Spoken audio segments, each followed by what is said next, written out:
Karnataka prime ಟೈಮ್ಗೆ ಸ್ವಾಗತ. ಇವತ್ತು ಪುರಿ ಜಗನ್ನಾಥನ ಬಗ್ಗೆ ಹೇಳಿದೆ, ಆಮೇಲೆ ನಮ್ಮ ಕರ್ನಾಟಕದ ವಿಶೇಷವಾಗಿ ತುಳುನಾಡಲ್ಲಿರುವಂಥ ಕೊರಗಜ್ಜನ ಬಗ್ಗೆ ಹೇಳ್ತಾ ಇದ್ದೀನಿ. ಯಾಕೆಂದರೆ ಅಲ್ಲಿ ಕಠಿಣ ಕೈ ಬಂದಾಗ ಸ್ವಲ್ಪ ದೊಡ್ಡ ಸುದ್ದಿ ಆಯಿತು. ಹಿಂದೆ ಅನೇಕ ನಟ ನಟಿಯರು, ಸುನಿಲ್ ಶೆಟ್ಟಿ ಮತ್ತೊಬ್ಬರು, ಆಮೇಲೆ ಪ್ರತಿಯೊಬ್ಬರು ಕೂಡ ತುಳುನಾಡಿನ ಪ್ರತಿಯೊಬ್ಬರು ಕೂಡ ಅಲ್ಲಿಗೆ ಹೋಗ್ತಾರೆ. ನಾನಂತೂ ಪ್ರತಿ ಸಲ ಹೋದಾಗಲೂ ಅಲ್ಲಿಗೆ ಹೋಗ್ತೀನಿ. ಕುತ್ತಾರಲ್ಲಿದೆ. ಆಮೇಲೆ ನೀವು ರಾತ್ರಿ ಹೊತ್ತಲ್ಲಿ ಗಾಡಿಯಲ್ಲಿ ಹೋಗೋರೆಲ್ಲರೂ ಕೂಡ ಆ ಕ್ಷೇತ್ರದ ಮುಂದೆ ಡಿಪ್ ಮಾಡ್ಕೊಂಡು ಹೋಗ್ತಾರೆ. ಹೆಡ್ಲೈಟ್ ಹಾಕೋದಿಲ್ಲ, ಡಿಪ್ ಮಾಡ್ಕೊಂಡು ಹೋಗ್ತಾರೆ. ಆಮೇಲೆ ಕೊರಗಜ್ಜನ ಅಂದರೆ ಕೊರಗಜ್ಜ ಬೇಸಿಕಲಿ ಶೆಡ್ಯೂಲ್ಡ್ ಟ್ರೈಬ್ ಅಲ್ಲಿಗೆ ಬರ್ತಾರೆ. ಯಾಕೆಂದರೆ ದೊಡ್ಡ ಪವಾಡ ಪುರುಷರಾಗಿ, ಅಂದರೆ ಶಕ್ತಿಯಾಗಿ ಹೆಂಗೆ ಅವರು ನೆಲೆ ನಿಂತರು, ಯಾವ ವಿಚಾರಕ್ಕೆ ಅಂತೇಳಿ. ತುಳುನಾಡು ಭಾಗದಲ್ಲಿ ಹೇಗಿದೆ ಅಂತಂದರೆ, ಯಾವುದಾದ್ರೂ ವಸ್ತು ಕಾಣೆ ಆದರೆ, ಯಾವುದಾದ್ರೂ ದನ ಕಾಣೆ ಆಗುತ್ತೆ, ಚಿನ್ನದ ಸರ ಕಾಣೆ ಆಗುತ್ತೆ, ಏನೋ ಇಟ್ಟ ಐಟಮ್ ಕಾಣಾಗುತ್ತೆ, ಸರ್ಟಿಫಿಕೇಟ್ ಕಾಣೆ ಆಗುತ್ತೆ, ಸ್ವಾಮಿ ಕೊರಗಜ್ಜ ಅಂತ ಹೇಳಿದ್ರೆ ಸಾಕು, 5 ನಿಮಿಷದಲ್ಲಿ ಸಿಗುತ್ತೆ ಅನ್ನೋಂಥ ಒಂದು ನಂಬಿಕೆ ತುಂಬ ಸಲ ಅದಾಗಿದೆ. ಬನ್ನಿ, ಕೊರಗಜ್ಜ ತುಳುನಾಡಿನ ಆರಾಧ್ಯ ದೈವ. ತನ್ನ ವಿಶೇಷವಾದ ಕಾರಣಿಕದ ಮೂಲಕ ಅಪಾರ ಸಂಖ್ಯೆ ಭಕ್ತರನ್ನು ಹೊಂದಿದ್ದ ದೈವಶಕ್ತಿ. ಸದ್ಯ ಬಾಲಿವುಡ್ ನಟಿ ಕತ್ರಿನಾ ಕೈಫ್, ಕ್ರಿಕೆಟಿಗ KL ರಾಹುಲ್ ಸೇರಿದಂತೆ, ಸುನಿಲ್ ಶೆಟ್ಟಿ ಸೇರಿದಂತೆ ಹಲವು ಸೆಲೆಬ್ರಿಟಿಗಳು ಕೊರಗಜ್ಜನಿಗೆ ಪರಮ ಭಕ್ತರು. ಇತ್ತೀಚೆಗೆ ಕಾಟೇರ ಸಿನಿಮಾ ಬಂದಾಗ ಮಾಲಶ್ರೀ ಕುಟುಂಬ ಸಮೇತರಾಗಿ ಅಲ್ಲಿ ಹೋಗಿದ್ದರು. ಈ ಹಿಂದೆ ದರ್ಶನ್ ಅವರು ಕೂಡ ದರ್ಶನ ಮಾಡ್ಕೊಂಡು ಬಂದಿದ್ದರು. ಬನ್ನಿ, ಇದರ ಬಗ್ಗೆ ಒಂದು ಸ್ಪೆಷಲ್ ಸ್ಟೋರಿ.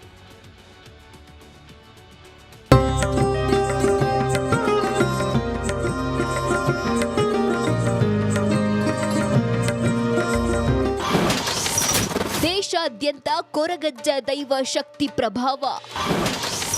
ಕ್ರಿಕೆಟರ್, ಬಾಲಿವುಡ್ ಮಂದಿಗೆ ಆರಾಧ್ಯ ದೈವ.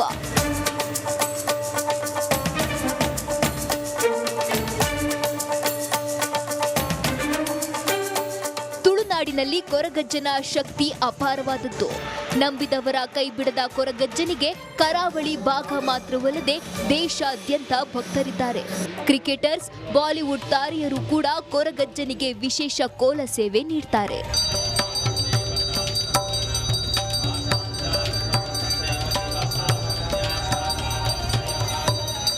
ಮೊನ್ನೆಯಷ್ಟೇ ಕ್ರಿಕೆಟಿಗ ಸೂರ್ಯಕುಮಾರ್ ಯಾದವ್ ಬಂದು ಕೊರಗಜ್ಜನ ದರ್ಶನ ಮಾಡಿದ್ರು.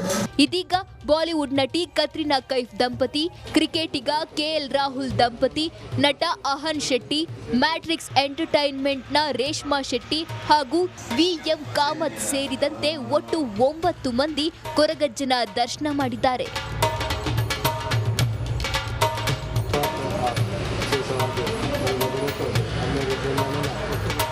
ಹೌದು, ಮಂಗಳೂರು ಹೊರವಲಯದ ಕುತ್ತಾರು ಕೊರಗಜ್ಜ ಕ್ಷೇತ್ರದಲ್ಲಿ ಕೋಲ ಸೇವೆ ನೀಡಿದ್ದಾರೆ. ಕ್ಷೇತ್ರದ ಸಂಪ್ರದಾಯದಂತೆ ಸಂಜೆ 7 ಗಂಟೆಯ ಬಳಿಕ ಮಹಿಳೆಯರು ಕೊರಗಜ್ಜನ ಕಟ್ಟೆಯ ಆವರಣದಲ್ಲಿ ಇರುವಂತಿಲ್ಲ. ಆದ್ದರಿಂದ ಕೋಲ ನಡೆಯುವ ಸಂದರ್ಭದಲ್ಲಿ ಕತ್ರಿನಾ ಕೈಫ್, ರೇಷ್ಮಾ ಶೆಟ್ಟಿ, ಆತಿಯಾ ಶೆಟ್ಟಿ ಕೋಲ ನಡೆಯುವ ಸಂದರ್ಭ ಹೊರಗುಳಿದು ಕಟ್ಟೆಯ ಕಚೇರಿಯಲ್ಲಿ ಕುಳಿತಿದ್ರು. ಕ್ರಿಕೆಟಿಗ KL ರಾಹುಲ್ ಮತ್ತು ಅಹಾನ್ ಶೆಟ್ಟಿ ಮಾತ್ರ ಕೋಲದಲ್ಲಿ ಭಾಗಿಯಾಗಿದ್ರು.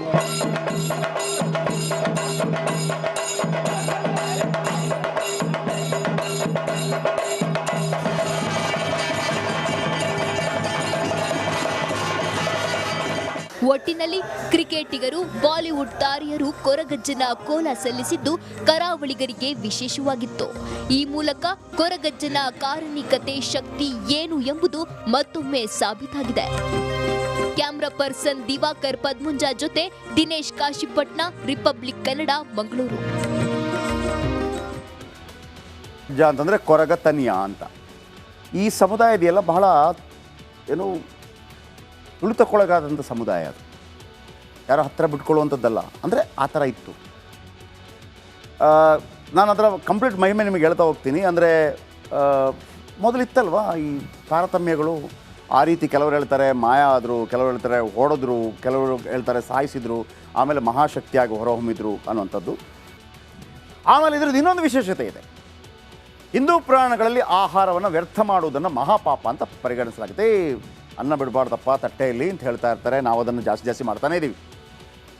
ಈ ಪುರಿ ಜಗನ್ನಾಥ ವಿಶೇಷತೆ ಏನು ಗೊತ್ತಾ ನೋಡಿ, ಈ ಥರ ಒಂದು ವಿಶೇಷವಾದ ನೈವೇದ್ಯ ದೇವರಿಗೆ, ಓಷ್ಟು ನೈವೇದ್ಯ.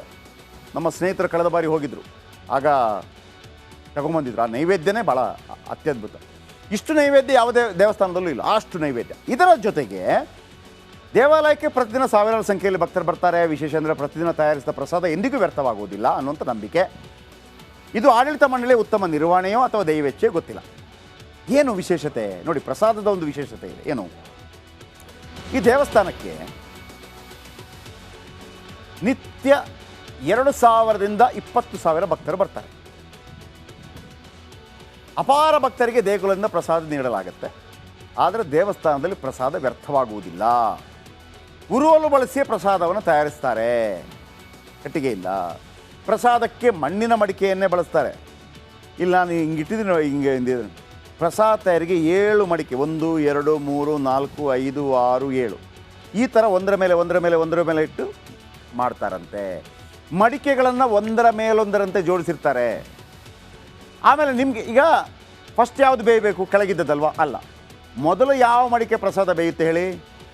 ಸಾಮಾನ್ಯವಾಗಿ ಕೆಳಗಿನ ಮಡಿಕೆ ಬೇಯಬೇಕು. ಆದರೆ ಅಲ್ಲಿಯ ಭಕ್ತರ ನಂಬಿಕೆ ಪುರಿಯಲ್ಲಿ ತುದಿಯ ಮಡಿಕೆ ಪ್ರಸಾದ ಮೊದಲು ಬೇಯುತ್ತೆ, 7 ಮಡಿಕೆ. ನಂತರ ಅದರ ಕೆಳಗಿರೋ ಮಡಿಕೆ ಪ್ರಸಾದ ಬೇಯುತ್ತೆ. ಕೆಳಗಿನ ಮಡಿಕೆಯಲ್ಲಿರೋ ಪ್ರಸಾದ ಕೊನೆಗೆ ಬೇಯುತ್ತೆ ಅನ್ನೋದು ನಂಬಿಕೆ. ಈ ದೇವಸ್ಥಾನದಲ್ಲಿ ಕೇವಲ 7 ಮಡಿಕೆಯಲ್ಲಷ್ಟೇ ಪ್ರಸಾದ ಮಾಡ್ತಾರೆ. ಯಾವುದೇ ಕಾರಣಕ್ಕೂ ಪ್ರಸಾದ ಕಡಿಮೆ ಬೀಳೋದಿಲ್ಲ. ಇಲ್ಲಿ ಯಾವುದೇ ಕಾರಣಕ್ಕೂ ಪ್ರಸಾದ ಹೆಚ್ಚು ಆಗೋದಿಲ್ವಂತೆ. 2,000 ಇರಲಿ 20,000 ಇರಲಿ, ಬಂದವರಿಗೆ ಪ್ರಸಾದ ಸಿಗತ್ತೆ. ಭಾಳ ಅದ್ಭುತವಾದ ಜಾಗ ಪುರಿ ಜಗನ್ನಾಥ. ಪ್ರತಿ ವರ್ಷ ಅಲ್ಲಿ ಕಾರ್ಯಕ್ರಮಗಳಾಗತ್ತೆ, ತೇರೆಳೆಯೋದಾಗತ್ತೆ. ಒಮ್ಮೆ ಹೋಗಿ ಬನ್ನಿ, ಭಾಳ ಚೆನ್ನಾಗಿದೆ. ಕಳೆದ ಬಾರಿ ಕೆಲವರೆಲ್ಲ ಗೆಳೆಯರೆಲ್ಲ ಹೋಗಿ ಬಂದಿದ್ದರು, ಚೆನ್ನಾಗಿದೆ. ಆಮೇಲೆ ಈಗ ನೋಡಿ, ಇಷ್ಟೆಲ್ಲ ಸಂಪತ್ತಿದೆ, ನಮ್ಮ ಸಂಪತ್ತು ಎಲ್ಲರೂ ಕೂಡ ಲೂಟಿ ಮಾಡಿಕೊಂಡೇ ಹೋದ್ರಲ್ವಾ. ಇವನು KGF ಅಲ್ಲಿ ಎಷ್ಟು ಸಂಪತ್ತಿತ್ತು ರೀ, ಬಂಗಾರ ಇತ್ತು ರೀ. ಇಡೀ ಕರ್ನಾಟಕದಲ್ಲಿ ಫಸ್ಟ್ ಕರೆಂಟ್ ಬಂದಿದ್ದು ಬೆಂಗಳೂರಿಗಲ್ಲ, KGFಗೆ. ಯಾಕೆ ಹೇಳಿ? ಲೂಟಿ ಮಾಡಲಿಕ್ಕೆ. ಲೂಟಿ ಆಗಿದ್ದು ನಮ್ಮಿಂದ. ಈಗಲಾದರೂ ಉಳಿಸ್ಕೊಳ್ಳೋಣ. ನಮ್ಮ ನಂಬಿಕೆ, ನಮ್ಮ ಪರಂಪರೆ, ನಮ್ಮ ಸಂಸ್ಕೃತಿ, ಅದನ್ನು ಉಳಿಸ್ಕೊಳ್ಬೇಕು. ಓಕೆ, ಈ ದೇಶದಲ್ಲಿರೋ ದೇವಾಲಯಗಳು ವಿಭಿನ್ನ ವಾಸ್ತುಶಿಲ್ಪಗಳು, ಕೆತ್ತನೆಗಳು ಹಾಗೂ ಪುರಾಣ ಇತಿಹಾಸಗಳಿಂದ ಕೂಡಿದ್ದು ಜನರನ್ನು ತನ್ನೆಡೆಗೆ ಸುಲಭವಾಗಿ ಸೆಳೆಯುತ್ತೆ. ಅದರಲ್ಲೂ ಒರಿಸ್ಸಾದ ಪುರಿಯ ಜಗನ್ನಾಥ ದೇವಾಲಯಕ್ಕೆ ಭಕ್ತ ಸಾಗರವೇ ಹರಿದು ಬರುತ್ತೆ. ದೇವಾಲಯಕ್ಕೆ ಸಂಬಂಧಿಸಿದ ಕಥೆಯ ಪ್ರಕಾರ ಇಂದ್ರದ್ಯುಮ್ನ ಎಂಬ ರಾಜನಿಗೆ ಕನಸಿನಲ್ಲಿ ವಿಷ್ಣು ಕಾಣಿಸಿಕೊಂಡ ಬಳಿಕ ಈ ದೇವಾಲಯವನ್ನು ಕಟ್ಟಿಗೆಯಲ್ಲಿ ಕಟ್ಟಿಸಿದ ಎನ್ನಲಾಗ್ತಾ ಇದೆ.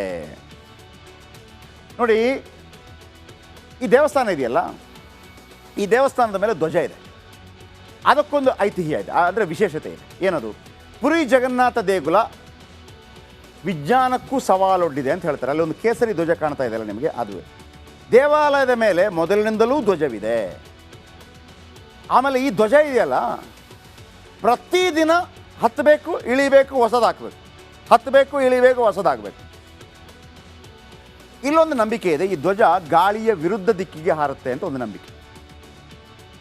ಆಮೇಲೆ ಅದರ ತುದಿಯಲ್ಲೊಂದು ಸುದರ್ಶನ ಚಕ್ರ ಇದೆ. ಪುರಿ ಜಗನ್ನಾಥ ದೇವಸ್ಥಾನದಲ್ಲಿ ತುದಿಯಲ್ಲಿ ಸುದರ್ಶನ ಚಕ್ರ ಇದೆ. 20 ಅಡಿ ಎತ್ತರ, 1 ಟನ್ ತೂಕ ಹೊಂದಿದೆ. ನೋಡಿ, ಇದುವೇ ರೌಂಡಾಗಿ ಕಾಣ್ತಾ ಇದೆ, ಅದು. ದೇಗುಲದ ಮೇಲ್ಭಾಗದಲ್ಲಿ ಚಕ್ರವನ್ನು ಅಳವಡಿಸಲಾಗಿದೆ. ಪುರಿಯ ಯಾವುದೇ ಭಾಗದಲ್ಲಿ ನಿಂತರೂ ಕೂಡ ಈ ಚಕ್ರ ಕಾಣುತ್ತೆ. ಈಗ ನೀವು ಮೊದಲೆಲ್ಲ ಬೆಂಗಳೂರಲ್ಲಿ ಎಲ್ಲಾದರೂ ನಿಂತರೂ ಕೂಡ ನಿಮಗೆ ವಿಧಾನಸೌಧದ 3 ಸಿಂಹಗಳು ಕಾಣ್ತಾ ಇತ್ತು. ಈಗ ಎಲ್ಲ ಬಿಲ್ಡಿಂಗಲ್ಲಿ ಜಾಸ್ತಿ ಕಾಣಲ್ಲ. ಅದೇ ಥರ ಎಲ್ಲಿಂದ ನೋಡಿದ್ರು ಕೂಡ ನಿಮಗೆ ಈ ಚಕ್ರ ಕಾಣ್ತಾ, ಇದು ಭಾಳ ಎತ್ತರದಲ್ಲಿದೆ. ಓಕೆ, ಆಮೇಲೆ ನೀವು ಎಲ್ಲಿಂದ ನೋಡಿದರೂ ಕೂಡ ಅದು ನಿಮ್ಮ ಸೈಡ್ಗೆ ತಿರುಗಿದಂಗೆ ಕಾಣುತ್ತೆ. ಈ 3D ಎಫೆಕ್ಟ್ನ ಕೆಲವು ಫೋಟೋಗಳು ನೀವು ನೋಡ್ತೀರಿ ಗೊತ್ತಾ? ಈ ಶಿರ್ಡಿ ಸಾಯಿಬಾಬಂದು ಫೋಟೋ ಬರುತ್ತೆ. ನೀವು ಆ ಕಡೆ ತಿರುಗಿದ್ರೆ ನಿಮ್ಮ ಹತ್ರ ನೋಡ್ದಂಗಿರುತ್ತೆ, ಈ ಕಡೆ ತಿರುಗಿ ನಿಮ್ಮ ಹತ್ರ ನೋಡ್ದಂಗಿರುತ್ತೆ. ಅದೇ ಥರ ನೀವು ಯಾವ ಕಡೆ ಎಲ್ಲಿಂದ ನೋಡಿದರೂ ಕೂಡ ಅದು ನಿಮ್ಮ ಸೈಡ್ಗೆ ಹಿಂಗೆ ತಿರುಗಿದಂಗೆ ಕಾಣುತ್ತಂತೆ. ಸುದರ್ಶನ್ ಚಕ್ರ ವಿಶಿಷ್ಟ ರಚನೆ ಮತ್ತು ಶಕ್ತಿಯನ್ನು ಹೊಂದಿದೆ ಅಂತೇಳಿ ಭಕ್ತಾದಿಗಳು ನಂಬ್ತಾರೆ. ಆಮೇಲೆ ಸುದರ್ಶನ ಚಕ್ರದ ಮೇಲೆ ಪಕ್ಷಿ ಮತ್ತು ಕೀಟಗಳು ಹಾರುವುದಿಲ್ಲ ಅನ್ನೋದು ಅಲ್ಲಿ ಒಂದು ಪ್ರತೀತಿ. ಅಷ್ಟೇ ಯಾಕೆ, ಯಾವುದೇ ವಿಮಾನಗಳು ಹಾರುವುದಿಲ್ಲ ಅಂತೇಳಿ ಅಲ್ಲಿ ಹೇಳ್ತಾರೆ. ಆಮೇಲೆ ಈ ದೇಗುಲದ ನೆರಳಿದೆಯಲ್ಲ, ಯಾವುದರ ಮೇಲೂ ಬೀಳಲ್ಲ ಅಂತ. ಇಂಥ ಕೆಲವು ಸ್ಪೆಷಲ್, ಈಗ ವಿರೂಪಾಕ್ಷ ದೇವಾಲಯ ಅಂತಿದೆ ನಮ್ಮ ಇಲ್ಲಿ ಬಳ್ಳಾರಿಯಲ್ಲಿ. ಈ ವಿರೂಪಾಕ್ಷ ದೇವಾಲಯದ ಈ ಗೋಪುರ ಇದೆಯಲ್ಲ, ಒಂದು ಸಣ್ಣ ಕಿಟಕಿಯಲ್ಲಿ, ಒಂದು ಸಣ್ಣ ಕಿಂಡಿಯಲ್ಲಿ ನೋಡಿದಾಗ ಉಲ್ಟಾ ಕಾಣ್ತಾ ಇರುತ್ತೆ ನೆರಳು. ಇಷ್ಟೇ ಸಣ್ಣದು ಕಾಣ್ತಾ ಇರುತ್ತೆ ನೆರಳು, ಕಂಪ್ಲೀಟ್. ಹಾಗೇನಾದರೂ ಒಂದು ವಿಶೇಷತೆಗಳಿರುತ್ತೆ. ಇನ್ನು ಜಗನ್ನಾಥ ದೇವಾಲಯದ ನೆರಳು ಎಲ್ಲೂ ಬೀಳಲ್ಲ ಅಂತ, ಅದೊಂದು ವಿಶೇಷತೆ. ಯಾವುದೇ ಸಮಯದಲ್ಲೂ ಕೂಡ ನೆರಳು ಬೀಳೋದಿಲ್ವಂಥದ್ರದ್ದು. ಆಮೇಲೆ ಪ್ರವೇಶ ದ್ವಾರಗಳ ವಿಶೇಷತೆ ಹೇಳ್ತೀನಿ ನಿಮಗೆ. ದೇಗುಲ ಪ್ರವೇಶ ಮಾಡೋದಕ್ಕೆ 4 ಪ್ರಮುಖ ದ್ವಾರಗಳಿವೆ. ಮುಖ್ಯ ದ್ವಾರಕ್ಕೆ ಸಿಂಗದ್ವಾರ ಅಂತ ಕರೀತಾರೆ. ಮುಖ್ಯ ಪ್ರವೇಶ ದ್ವಾರದಲ್ಲಿ ಸಂಗೀತ ತರಂಗ ಕೇಳುತ್ತಂತೆ. ದರ್ಶನಕ್ಕೆ ತೆರಳುವಾಗ ಶಬ್ದ ತರಂಗಗಳು ಕೇಳುತ್ತವಂತೆ. ಆದರೆ ನೀವು ಹಿಂದಿರುಗಿ ಬರುವಾಗ ಶಬ್ದ ಕೇಳೋದಿಲ್ಲ, ಹೋಗುವಾಗ ಶಬ್ದ ಕೇಳುತ್ತೆ, ಬರುವಾಗ ಕೇಳೋದಿಲ್ಲ. ಆಮೇಲೆ ಇಲ್ಲೊಂದು ಸಮುದ್ರದ ಗಾಳಿ ರಹಸ್ಯ ಇದೆ ಅಂತೇಳಿ. ಹಗಲಲ್ಲಿ ಗಾಳಿ ಸಮುದ್ರದಿಂದ ಭೂಮಿಯತ್ತ ಬೀಸುತ್ತೆ, ಅಲ್ಲಿ ಬಿಸಿಯಾಗಿ ಭೂಮಿಯತ್ತ ಬೀಸುತ್ತೆ. ಸಂಜೆ ಹೊತ್ತಾದರೆ ಅಲ್ಲಿ ತಂಪಾಗುವಾಗ ಭೂಮಿಯಿಂದ ಸಮುದ್ರಕ್ಕೆ ಬೀಸೋದು ವಾಡಿಕೆ ಅದು. ಆದರೆ ಪುರಿ ಜಗನ್ನಾಥ ದೇಗುಲದಲ್ಲಿ ಇದು ತದ್ವಿರುದ್ಧವಾಗಿದೆ ಅಂತೇಳಿ ಭಕ್ತರು ನಂಬ್ತಾರೆ. ಆಮೇಲೆ ಬಾವುಟದ ರಹಸ್ಯ ಇದೆ ನೋಡಿ. ಇದು 1000 ಅಡಿ ಎತ್ತರ ಇದೆ ಆ ಗೋಪುರ. ನಿತ್ಯ ಅರ್ಚಕರು 1000 ಅಡಿ ಎತ್ತರದ ಗೋಪುರ ಹತ್ತುತ್ತಾರೆ. ಗೋಪುರ ಹತ್ತಿ ಪ್ರತಿನಿತ್ಯ ಬಾವುಟಗಳನ್ನು ಬದಲಿಸ್ತಾರೆ. ಈ ಆಚರಣೆ 1800 ವರ್ಷಗಳಿಂದ ಚಾಲ್ತಿಯಲ್ಲಿದೆ ಅಂತೆ. ಒಂದು ವೇಳೆ ಪ್ರತಿದಿನ ತಪ್ಪಿದರೆ 18 ವರ್ಷ ದೇವಾಲಯ ಮುಚ್ಚಲಾಗುತ್ತೆ. ನೋಡಿ, ಒಂದು ಪ್ರತೀತಿಗಳು ಹೇಗಿರುತ್ತೆ ಅಂದರೆ, ಈಗ ಇಲ್ಲಿ ಇಂದಿರಾ ಗಾಂಧಿ ಫೌಂಟೇನ್ ಅಲ್ಲೆಲ್ಲ ಇದೆಯಲ್ಲ, ಅದರ ಪಕ್ಕದಲ್ಲಿ ಸೈನಿಕ ಸ್ಮಾರಕ, ಅಲ್ಲಿ ನಿಮಗೆ 365 ಗಂಟೆ ಕೂಡ ಭಾರತ ದೇಶದ ಧ್ವಜ ಹಾರಬಹುದು. ಕೆಲವೆಲ್ಲ ಕಡೆ ಅದಕ್ಕೆ ಒಂದು ವಿಶೇಷದ ಮಾನ್ಯತೆ ಇರುತ್ತೆ. ಇಲ್ಲಾಂತಂದರೆ ಮೊದಲು ಕೆಲವು ಗೌರ್ಮೆಂಟ್ ಆಫೀಸ್ಗಳ ಮೇಲೆ ಸಂಜೆ 6 ಗಂಟೆಗೆ ಇಳಿಸ್ಬೇಕು, ಬೆಳಿಗ್ಗೆ ಮತ್ತೆ ಇದು ಮಾಡಬೇಕು. ಅದೇ ರೆಸ್ಪೆಕ್ಟ್ ನಾವು ರಾಷ್ಟ್ರಧ್ವಜಕ್ಕೆ ಕೊಡುವಂಥ ರೆಸ್ಪೆಕ್ಟು. ಅದೇ ಥರ ಇಲ್ಲೂ ಕೂಡ ಪ್ರತಿ ದಿವಸ ಚೇಂಜ್ ಮಾಡಬೇಕಂತ.